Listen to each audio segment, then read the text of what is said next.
Guys, आज हमने एक परचेस किया है USB to C digital AV connector. ये मल्टी पोर्ट अडेप्टर है एंड जो इसका सोर्स है वो है C टाइप एंड इसके थ्रू जो कनेक्टिविटी आउटपुट सोर्स होगा वो है USB, HDMI एंड USB-C। तो इसको हम ओपन करते हैं।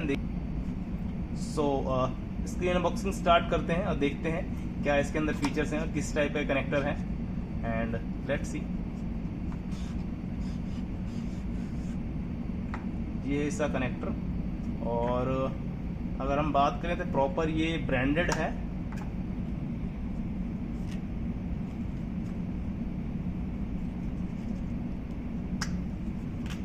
ये इसी कनेक्टर्स हैं and C type, HDMI, USB ये आउटपुट है एंड ये है इसका C टाइप जो ये इनसाइड लगेगा, जो इसे हम लैपटॉप में कनेक्ट करेंगे एंड इसके थ्रू जो आउटपुट निकलेगा वो ये निकलेगा।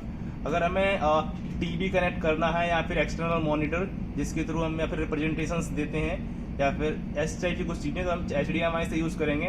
और अगर हमें टाइप C की चार्जिंग करनी है तो भी हम कर सकते हैं। अगर हमें USB चार्जिंग करनी है तो भी हम कर सकते हैं। तो ये मल्टी पोर्ट अडाप्टर है, काफ़ी यूज़फुल है।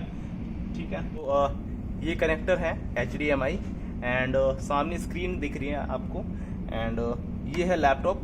इसमें C टाइप पोर्ट भी है, ये यहाँ पे आपको देख सकते हैं। तो इसके थ्रू एक बार टेस्ट करते हैं कि क्या कनेक्टिविटी बन पाती है। फर्स्ट ऑफ ऑल हम इसे कनेक्ट कर लेते हैं। स्क्रीन में ऑलरेडी कनेक्टेड है, तो आप देखिए ऑलरेडी ये ब्लैक हो गया है सोर्स लेने के लिए एंड हमने कनेक्ट कर दिया है। अभी देखते हैं और आप देख सकते हैं स्क्रीन एक ऑटो कनेक्टेड हो गई है एंड एक्सटेंडेड मॉनिटर दिख रहा है आपको। So thank you so much, connectivity भी प्रॉपर हो गई है। एंड इसके साथ साथ अगर आप ये देखना चाहते हैं कि एप्पल लैपटॉप है तो सेम C टाइप इसमें भी कनेक्ट होता है। तो बेसिकली हमने इसको अरेंज किया था एप्पल के लिए, बट C टाइप कनेक्टिविटी में लैपटॉप्स डेल के भी हैं या फिर जो भी आते हैं तो उसके लिए भी बेस्ट है। तो ये कनेक्टर काफ़ी कूल लग रहा है एंड स्पेशली ब्रांडेड है एप्पल का, तो बेस्ट है। Okay, so thank you.